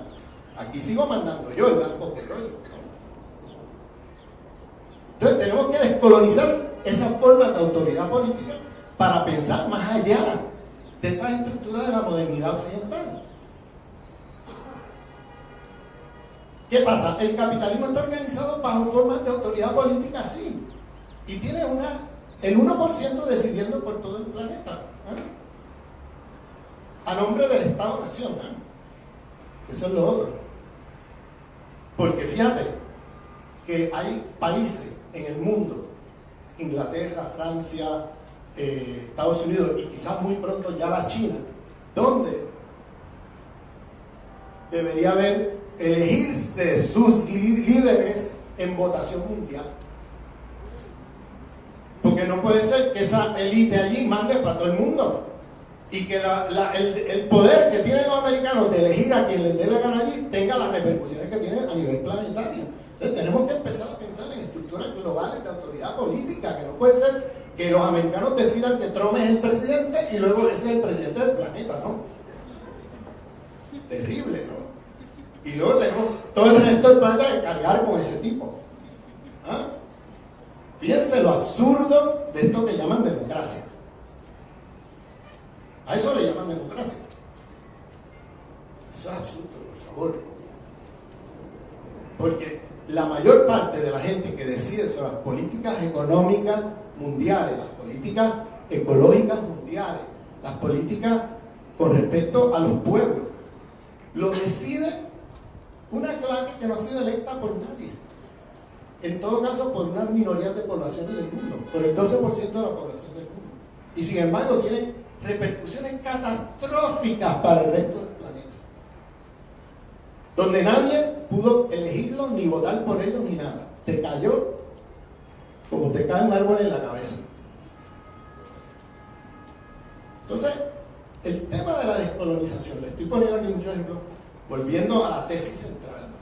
El fundamento del sistema global que tenemos es la civilización moderna occidental. Y el capitalismo es la economía de esa civilización. Y por tanto, esto tiene repercusiones políticas. Toda esta jerga teórica tiene repercusiones políticas. Y es que ya no podemos volver al esquema de que transformando, o sea, cambiando el sistema económico y ya transformando de nuevo. Tenemos que tener una visión más amplia en el sentido de no podemos ser ya anticapitalistas. Hay que ser antisistémico. El que te diga que es anticapitalista, cuidado, porque está enredado en el paradigma de la civilización imperial colonial occidental, ahora con un discurso de izquierda. No es suficiente ya ser anticapitalista. Hay que ser antisistémico. Y hay que ir sobre todas esas jerarquías de poder que les he nombrado, para que en el propio proceso de lucha contra este sistema global no se nos meta por la ventana trasera todas las lógicas civilizatorias de la modernidad, que lo que van a hacer es reproducir nuevamente todo lo contra lo cual estamos luchando. Y esa es la invitación que hago. Y como dicen, parafraseando a los zapatistas, pues ellos no lo dicen exactamente así, vivimos un mundo donde solamente un mundo es posible y los demás son imposibles. Y tenemos que movernos hacia otro mundo, es decir, una nueva civilización, un nuevo proyecto civilizatorio, donde otros mundos sean posibles y este que tenemos sea imposible. Muchas gracias.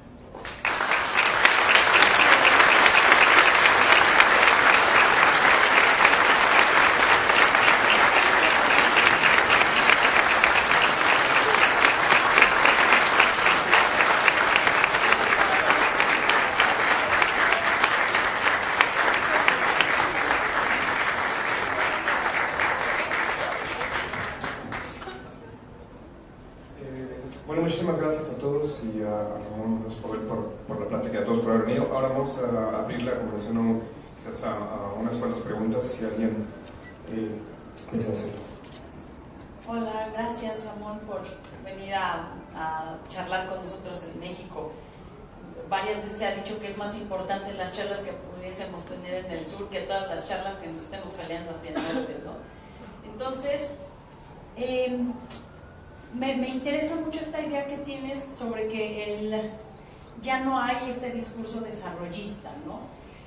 Pero como yo trabajo en un instituto de investigación, estoy muy ligada a estos movimientos sobre sociedad del conocimiento, ¿no? Y mi preocupación terrible es que la noción de conocimiento no ha sido descolonizada. Y entonces lo que tú tienes es, ok, pero nadie se pregunta, como tienes este prejuicio moderno de que todo conocimiento es bueno, por esta decisión binaria entre naturaleza y el que conoce, ¿no? Entonces, tienes una noción de conocimiento prejuiciada hacia que todo el conocimiento es bueno, ¿no? Pero cuando esto te lo juntas con el neoliberal, es una bomba de tiempo horrible. Yo siempre les digo, ¿de qué estás hablando cuando nos acercamos ahora a la sociedad del conocimiento? Todos tenemos que ser sociedades del conocimiento, ya lo somos. Hay regiones del mundo que lo producen, hay regiones del mundo que lo maquilan, hay regiones del mundo que lo compran, ¿no? O sea, ¿qué tienes tú que contarnos sobre? Me parece que es una paráfrasis desarrollista. Ahora tenemos que ser sociedades del conocimiento, pero si no lo descolonizamos, no lo pensamos desde otras lógicas que no sean el neoliberal, que se refieren solo a un tipo de conocimiento que es el occidental, y todos los demás se articulan mientras beneficien en el capital. Entonces, pues yo quisiera que nos comentaras algo al respecto. Gracias. Muchas gracias, porque esto tiene que ver con lo que yo decía antes, de que toda tecnología tiene cosmología. Porque es exactamente lo mismo. Todo conocimiento tiene cosmología. Entonces no hay conocimiento neutral. Todos los conocimientos, de alguna manera o de otra, se producen en relación a relaciones de poder, de dominación, resistencia, de liberación. O sea, no hay conocimiento neutral. Y parte del mito de la ciencia moderna, a partir otra vez de la episteme cartesiana, es la idea de que de la objetividad como neutralidad, porque lo que se presupone es que hay un yo que está más allá de cualquier determinación terrestre y es el ojo de Dios, puede ver el mundo más allá de una particularidad, más allá de un cuerpo o un espacio o un momento histórico social. Entonces, por tanto, se asume el ojo de Dios. Entonces, esta idea de objetividad como neutralidad es todavía el criterio que se usa en las universidades para decir esto es ciencia y esto no es ciencia. Esto es una cosa absurda. Pensemos en objetividad de otra manera. No es que no tengas una rigurosidad en el conocimiento, pero la rigurosidad no puede ser este cuento de la neutralidad. Es que el conocimiento tiene que ser de alguna manera corroborado. Corroborado, eso te da elementos, vamos a ponerlo así, de objetividad en lo que tú estás diciendo, pero ya no es objetividad en el sentido anterior. Corroborar, porque tú vas a proveer cierta evidencia para lo que estás diciendo, y eso va a estar abierto a debate, por supuesto, porque va a haber gente que va a discrepar de ti siempre. ¿Bien? Entonces, puedes tener una racionalidad, ¿no?, diferente en términos de lo que ha sido la racionalidad occidental. Y hay muchos tipos de racionalidades en el mundo. Hay muchas. Y entonces, en este plano de producción científica, pues es una racionalidad donde ya no te pretende ser el ojo de Dios, la neutralidad, sino que está pensando desde un lugar, desde una cuerpo política del conocimiento, y desde ahí tú produces cierta evidencia de lo que tú estás tratando de decir, ya, ¿no? Yo siempre digo, si tú miras las universidades occidentalizadas, están todas organizadas y el fundamento de esas universidades son hombres occidentales de 5 países. O sea, tú en cualquier universidad occidental, en cualquier disciplina, tú vas y tú vas a estar leyendo un francés, un alemán, un británico, un estadounidense y por el lado un italiano. ¿Dónde está el resto del mundo? ¿Dónde está el resto del pensamiento crítico planetario? ¿Dónde está eso?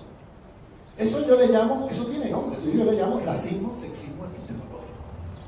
Cuando tú tienes, y esto no es solamente la universidad occidentalizada, eso lo ves también en la izquierda occidentalizada, el mismo problema, donde tiene un canon de pensamiento que está montado sobre la premisa racista, sexista, epistémica, que los hombres blancos occidentales de 5 países son superiores, tienen niveles de coeficiencia superiores, tienen niveles culturales superiores y por tanto son justificados como la autoridad de conocimiento en todas las disciplinas. Entonces, la universidad, otra vez, oigan otra vez, occidentalizada, lo que dije desde el principio. No dije occidental, dije occidentalizada. Es decir, la universidad occidentalizada es un aparato de poder del sistema mundo. Y donde quiera que aparece, Tú tienes universidad occidentalizada en Nueva York, en París, en Londres, en Ciudad de México, en Dakar, en Nueva Delhi, en Beijing. Y en cualquier salón de clase que te metas, en cualquier curso que te metas, vas a estar leyendo un hombre occidental de 5 países. Los mismos tipos, vas a leer los mismos tipos. Porque ese aparato global que llamamos la universidad, ¿no? Pero yo llamo universidad occidentalizada, es el aparato que produce las élites occidentalizadas del tercer mundo que van a hacer el trabajo, ¿no? El trabajo para el norte global. Y van a ser los intermediarios entre ese norte global y ese sur global. Y esas élites occidentalizadas, sin la universidad occidentalizada, probablemente esta civilización moderna occidental, capitalista, patriarcal, cristianocéntrica, occidentalocéntrica, hubiera caído en crisis hace rato. Pero una de las razones por la cual no cae en crisis es porque tiene estas élites occidentalizadas que produce la universidad occidentalizada para hacer el trabajo. Y entonces son subsidiados por ese norte global, continuamente, subsidiados para que sigan ahí, haciendo el trabajo. ¿Bien? Entonces, ¿a cambio de qué? A cambio de ciertas migajas, y dije migajas en comparación con lo que se lleva el norte global, pero no son nada de migajas, son unas buenas porciones, ¿no? Que se llevan en el proceso, ¿no? Entonces, ese aparato, eso que tú estás describiendo es muy importante, porque sociedad de conocimiento, pero conocimiento de quién, para quién, al servicio de qué y de quién, y desde qué cánones de pensamiento y de qué genealogías de pensamiento, y quiénes son las autoridades allí, y quiénes son la gente invisibilizada allí. O sea, esa es la pregunta que hay que hacerse, porque eso aparece otra vez. Por eso es que si decimos universidad, conocimiento, ciencias sociales, etc., la decolonialidad tiene que poner el apellido a todo. No puedes decir el Estado, tienes que decir el Estado moderno, criollo, blanco, occidental, patriarcal. Tienes que ponerle todos los apellidos allí. Porque si no, participas del mito de la neutralidad del Estado. El Estado nunca es neutral.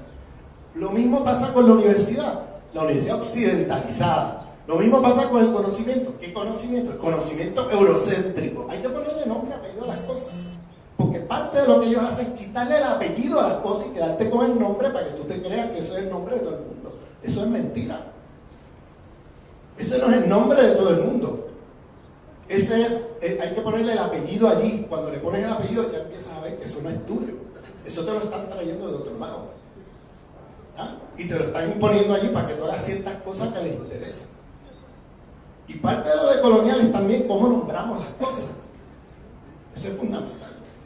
Para no seguir participando de la neutralidad que ellos pretenden en vendernos, ¿no? Muchísimas gracias, Ramón. Te quería pedir si puedes ahondar un poco en esta idea de las cosmologías heurísticas y por qué las llamas heurísticas y cómo impondrían o imponen límites a la acción entre la vida una y las otras formas de vida. Bueno, esto tiene que ver con todo el tema de cómo Occidente se apropia de los conocimientos de las otras culturas en la etapa temprana de la modernidad, se apropia la ciencia de otros lados, el extraccionismo epistémico, dejando de lado todos los elementos de espiritualidad o de ética, sacándolo. Entonces tienes una ciencia sin límites. Entonces, ¿qué pasaba antes? Antes había una relación con el conocimiento distinta, porque en primer lugar había rituales que tenían que ver con la cosmovisión y la espiritualidad de los pueblos. Y eso tú lo ves en el Islam, tú lo ves en el Ubuntu en África, lo ves en los budistas, lo ves en los indígenas de las Américas, etc. La relación con esas otras formas de vida no se hacía sin rituales y respeto y permiso, etcétera, etcétera. O sea, había una mística, si le quieres llamar, a la manera, o en Occidente le llaman un encantamiento del mundo, ¿no? Occidente desencantó el mundo. Parte de ese desencantamiento es precisamente generar una relación con esas formas de vida instrumentales y con otros seres humanos instrumentales, porque ya no importa, tú eres el Dios en la tierra, ya no hay nada más fuera de ti, tú eres el que domina, mandas y decides, ¿no? Entonces nos ponen el liberalismo, ¿no? Como una de las formas modernas de esta civilización, nos hace creer que nosotros estamos en control del camión, nosotros estamos conduciendo el camión, nosotros decidimos de manera voluntarista sobre nuestro destino y nosotros somos responsables sobre nuestra situación social, ¿no? Si tú fracasaste socialmente, pues eso es un problema de tu cultura, quizás de tu genética, ¿no? O quizás de tus niveles de coeficiencia de inteligencia, ¿no? Y ahí ya cuando entras en ese terreno se acabó la discusión del tema de la dominación y explotación, del tema del poder, se acabó. Ya empiezas a hacer de las víctimas, entonces son las causantes de los problemas. Entonces, por eso la modernidad genera un discurso haciendo a los pueblos problemas. El problema judío, el problema musulmán, el problema indio, el problema negro. O sea, ¿te has fijado en eso? Y la izquierda repite eso. La izquierda occidentalizada repite eso. Si ustedes se fijan en los panfletos marxistas del siglo XX, el problema indígena, el problema de las naciones afro, ¿qué es eso? El problema de la modernidad que crea a los pueblos como problemas. Ese es el problema. El problema es la modernidad occidental que crea a los pueblos como problemas. Y claro, mientras deshumanizas unos pueblos, hiperhumanizas otros. Porque eso va de los dos lados. Nosotros cuando pensamos en racismo siempre pensamos en sus víctimas, no pensamos en los privilegiados de esas relaciones. El mundo blanco y mestizo que se privilegia sobre esas relaciones de dominación. Nunca pensamos en eso. Siempre estamos pensando en la víctima, nunca pensamos en el privilegio del otro lado, que es la otra cara de la moneda. El racismo tiene dos caras. Los deshumanizados y los hiperhumanizados, ¿no? Entonces, ahí tú tienes en ese esquema todo lo, vamos a ponerlo así, el secreto de cómo opera la modernidad occidental, creando o construyendo a los pueblos como problemas. ¿Y la solución qué es? La modernidad. Más modernidad, ¿no? Esa es la solución. Ustedes son premodernos, o ustedes no son suficientemente modernos, o ustedes tienen una modernidad trunca, o ustedes tienen... Y claro, lo que tienen, necesitan más modernidad, ¿no?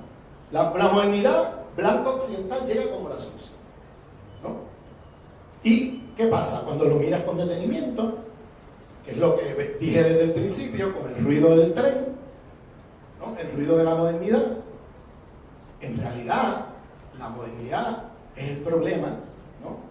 Y en realidad es la que construye a los pueblos como problema, y nunca miramos así y miramos a la modernidad y decimos, no, si el problema eres tú. Siempre caemos en la trampa, en el mismo lenguaje, de estar mirando a los demás como problema en lugar de mirar de dónde viene el problema. Entonces, nosotros no tenemos modernidad nunca. Nosotros estamos en la modernidad ya hace rato, hace varios siglos. Esta es la modernidad, este desastre es la modernidad. No necesitamos más de eso. Lo que necesitamos es trascenderla, fundar otro proyecto civilizatorio más allá de esto, que es lo que Dussel llama la transmodernidad. El más allá de esta modernidad, porque el desastre que vimos, esto es la modernidad. Estamos en la modernidad hace 500 años. Estamos ahí hace 500 años. Nosotros no necesitamos más de eso. No necesitamos más de ese ruido espantoso. No. Tenemos que ir más allá de eso. Y por eso es que llamó la atención a la cartografía del poder de esta civilización, para poder mirar con detenimiento cómo funciona, para nosotros poder pensar en un más allá de ella. Y claro, el más allá de ella no puede ser ya como antes, que era un mundo que se imponía sobre los otros mundos, ¿no? Sino que necesitamos partir de la diversidad epistémica del mundo, de la diversidad de pensamiento crítico del mundo, porque las formas de liberarse de esta civilización no van a ser las mismas en Chiapas o en el sur del Líbano, porque hay diversidad epistémica en el mundo. Ya no puede ser que uno, el universalismo, uno que define para todo que es verdad, que es realidad y que es lo mejor para ti. Que ese es el esquema de la modernidad occidental. Blancos occidentales de 5 países que deciden para el mundo que es verdad, que es realidad y que es lo mejor para ti. ¿No? Entonces, sí, no podemos hacer lo mismo ahora como forma de liberación de eso. Tenemos que pensar en esa diversidad epistémica planetaria y partir de allí y reconocer que van a haber muchas soluciones a un mismo problema. No va a haber como el socialismo del siglo XX, que pensaba una solución para un problema y trataban de dirigirlo como la forma universalista, ¿no? Que era un proyecto eurocéntrico desde la izquierda de solución planetaria. Resulta que no, que necesitamos formas pluriversales de producción de conocimiento y formas pluriversales de soluciones a un mismo problema. Es decir, el mundo futuro tiene que ser un mundo donde otros mundos sean posibles y este sea imposible. ¿Entiendes? Hola, Ramón. Yo quisiera saber, recordando lo que estabas mencionando acerca del cristianismo, me gusta mucho una frase de Iván Illich que dice que la modernidad occidental es el resultado no de la negación o continuidad del cristianismo, sino de su perversión. Entonces, bueno, no sé, me gustaría saber si tienes alguna opinión acerca del pensamiento de Iván Illich como una herramienta crítica. Sí, por supuesto. Por supuesto, hay mucho en Iván Illich de pensamiento crítico, sobre todo hacia las formas pedagógicas de la modernidad occidental. Hay otra jerarquía de dominación de las muchas que mencioné antes, esa es otra. Las formas pedagógicas cartesianas, e Iván Illich era un crítico de esa forma y planteaba formas pedagógicas más allá de ellas. Era muy interesante. Era un tipo que innovó en la pedagogía precisamente pensando más allá de estas pedagogías coloniales, occidentocéntricas, etcétera, de división dualista entre mente-cuerpo, todas estas cosas que son muy cartesianas. Entonces, y con una apertura a la diversidad pedagógica del mundo, porque hay muchas pedagogías. Lo que pasa es que esas otras pedagogías fueron inferiorizadas frente a la pedagogía hegemónica dualista cartesiana. Pues una última pregunta. Sí.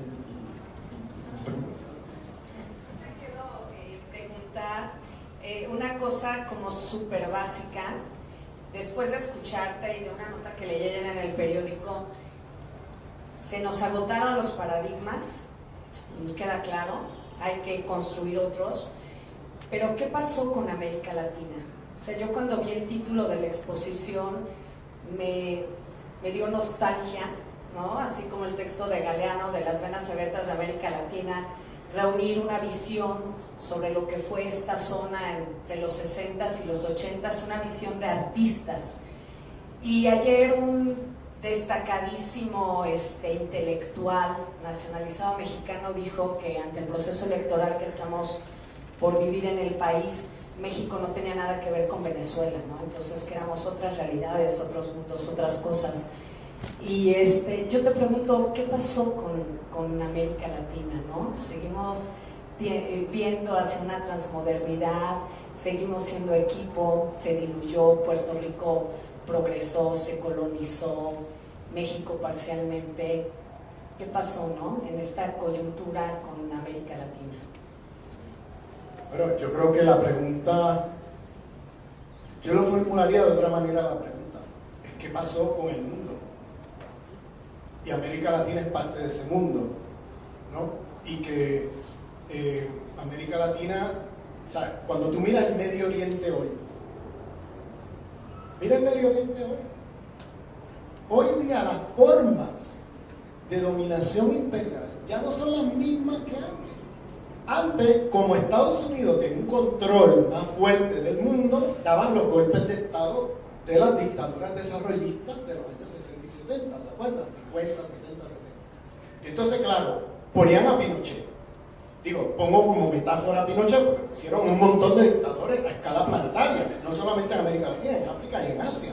Piensa que en el golpe de Estado del año 65 en Indonesia, en el primer mes del golpe de Estado, mataron a más de 1 millón de personas. En el año 65, o sea, han matado millones, no, desaparecidos, muertos, etcétera, a escala planetaria. Millones. O sea, el cristianizato te mato del siglo XVI mató a millones. Y luego pasamos al civilizato te mato del siglo XIX y mató a millones. Y luego pasamos al desarrollato te mato del siglo XX con los golpes de Estado de la CIA y las dictaduras desarrollistas, con el desarrollo te mato, mataron a millones. Ahora, a principios del 20, democratizato te mato, ¿no? Y han matado a millones con ese cuento. Ustedes te fijan cómo la retórica no tiene nada que ver con lo que están haciendo. O sea, la retórica es una cosa y lo que hacen es otra. O sea, y la retórica, ahora fíjate el discurso de los derechos, que fuimos siglo XVI, los derechos de los pueblos, derechos de pueblo. Siglo XVIII, XIX, los derechos del hombre. Las mujeres no tenían derechos. Y luego fuimos al siglo XX y XXI, los derechos humanos. ¿Te has fijado en eso? Mientras había derechos de pueblo en el siglo y hablaban de eso y escribían de eso, estaban al mismo tiempo con cristianizato te mato. ¿Te fijas? Derechos de pueblo y cristianizato te mato. Derechos de pueblo y te mato. ¿Bien? Derechos del hombre y civilizato te mato. En el siglo XVIII y XIX. Millones de indígenas en el planeta asesinados con el civilizato te mato. Siglo XX, desarrollo te mato, derechos humanos y desarrollo te mato. Siglo XXI, derechos humanos y democratizando te mato. ¿Esto es una contradicción? Yo no creo que sea una contradicción. Yo creo que es perfectamente coherente si tú entiendes que el concepto de humano ahí está corrupto. Si tú entiendes que para esa gente, cuando hablan de derechos de pueblo, derechos de hombre, derechos humanos, están hablando de un grupillo del mundo, porque para ellos el resto del mundo no son humanos. Y por eso es perfectamente coherente y compatible hablar de derechos de pueblos, de hombres y de humanos, mientras matan a la mayoría de la población del mundo. ¿Te fijan? Y el error de nosotros es creernos que, no, los derechos humanos, el problema es que no se está explicando bien, o quizás es que, mira, qué contradicción, o sea, deben ser más coherentes. No, son perfectamente coherentes. Los que no estamos siendo coherentes somos nosotros porque no nos estamos dando cuenta de cómo es que lo hacen. Y qué es lo que está en el fondo del asunto. Porque el fondo del asunto es un concepto corrupto del humano, porque para esa gente lo humano es una minoría de la población del mundo. La mayoría del mundo no pertenecen al reino del humano. Está en el mundo de los subhumanos o no humanos. Y por tanto allá no aplican los derechos. Lo que aplica es la violencia pura y descarada. Y eso es lo que hace coherente la manera como funciona el sistema. Por eso es que no es una contradicción que estén matando a millones en Irak mientras hablan de democracia y mientras hablan de derechos humanos. Han matado más gente en Irak, o sea, por probablemente 100, lo pueden multiplicar por 100 los muertos bajo Saddam Hussein. Y yo no estoy defendiendo a Saddam Hussein, porque Saddam Hussein, no sé cuánto lo sepan, pero trabajaba para la CIA desde los años 60. Fue el tipo que organizó la guerra sucia de la CIA contra Irán en los años 80. Fue el tipo que tiraba armas de destrucción masiva contra Irán todos los días en los años 80. Y que está la famosa foto de Rumsfeld, el secretario de Defensa americano bajo Reagan, dándole la mano, y fue el que le llevó las armas de destrucción masiva con las que el tipo mató a medio mundo allí, armas químicas, y con las que luego los americanos lo cuelgan. Cuando Rumsfeld era el secretario de Defensa, que en la ley internacional es tan culpable el que tira la bomba química como el que le da las bombas químicas al que la tiró. Y el que le dio la bomba fue Donald Rumsfeld. Y mientras están juzgando a Saddam Hussein y lo ahorcan, está Rumsfeld en su silla de secretario de Defensa, ¿no? Como si nada. ¿Ha oído alguien lo que se discutió en ese juicio? ¿Ha escuchado alguien algo de ese juicio?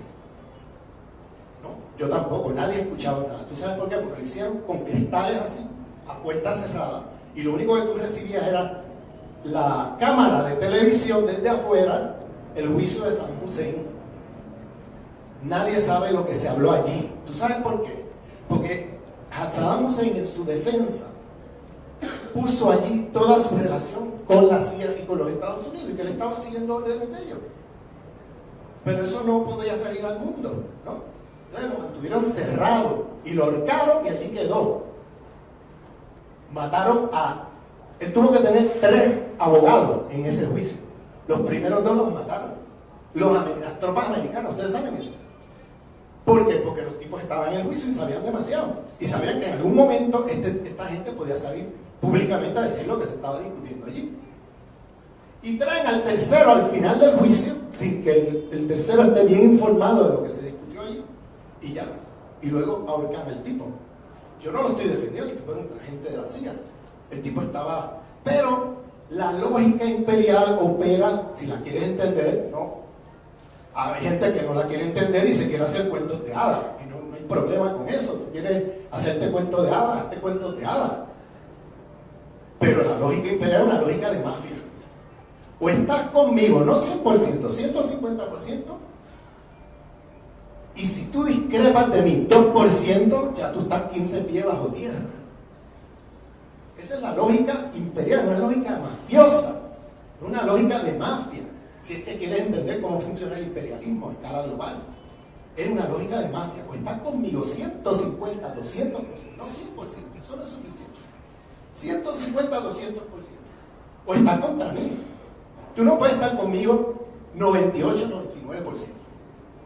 Eso le pasó al general Noriega, que estaba en el payroll, en la nómina de la CIA, cuando lo capturaron en Panamá por la invasión americana. Estaba en la nómina, el tipo era un agente de la CIA, fue el que le dio el golpe de estado y mató a Torrijos. Al general Torrijos, ¿se acuerdan? Pues ese tipo empezó a discrepar 1 o 2% con los americanos y lo metieron en un calabozo en Florida. ¿Por qué? Porque empezó a discrepar con las guerras civiles centroamericanas. El tipo empezó a tener cierta autonomía o cierto ojo crítico de lo que estaba pasando allí. Y ya fue suficiente para que lo metieran en una celda en Florida. Y mataron a miles en el proceso de irlo a arrestar. ¿Bien? George Bush, padre, que fue el que invadió Panamá, era el director de la CIA cuando reclutaron a Noriega. Y los dos jugaban tenis juntos en París una vez al año. Eran íntimos. Eran íntimos. Pero discrepas de mí 1%, ya tú estás fuera. Y lo mismo le pasó a Saddam Hussein. Porque Saddam Hussein empezó a discrepar 2% con los americanos en la política hacia Israel. Hacia el Estado sionista, colonialista de Israel, genocida de Israel. Contra el pueblo palestino. Él empezó a discrepar y claro, le pasaron la cuenta, ¿no? Y el tipo terminó ahorcado. O sea, te digo eso para que no te creas que porque tú eres aliado o te has vendido al imperialismo ya estás a salvo. Aquí, con el imperialismo nadie está a salvo porque eso es lógica de mafia. Es una lógica de mafia. Y si tú no entiendes eso, no entiendes lo que decía el Che. Muerte al imperialismo. 1, 2, 3, 4 Vietnam. ¿Ustedes se acuerdan de eso? Que luego la gente lo miraba y decía, qué locura este Che Guevara. Bueno, es que es verdad lo que el tipo decía. Muerte al imperialismo, porque si no hay muerte al imperialismo, hay muerte a los pueblos, muerte a la humanidad, muerte a la vida. Eso es hablando el Che Guevara. Para terminar, hay mucha tela que cortar en el giro de colonial. Esto es una invitación a todo el mundo, porque hay que descolonizar la pedagogía, hay que descolonizar la ecología, hay que descolonizar la tecnología, hay que descolonizar los conocimientos, hay que descolonizarnos de los patriarcados cristianocéntricos, hay que descolonizarnos del racismo, hay que colonizarnos de la economía política mundial, de la división internacional del trabajo centro-periferia, de los estados, de la estructura de estados imperiales, hay que descolonizarnos de la forma de medicina que tenemos metida, ¿no? En exclusión de las medicinas tradicionales. Hay que descolonizar, o sea, la lista es larga, aquí hay trabajo para todo el mundo, bienvenido, muchas gracias.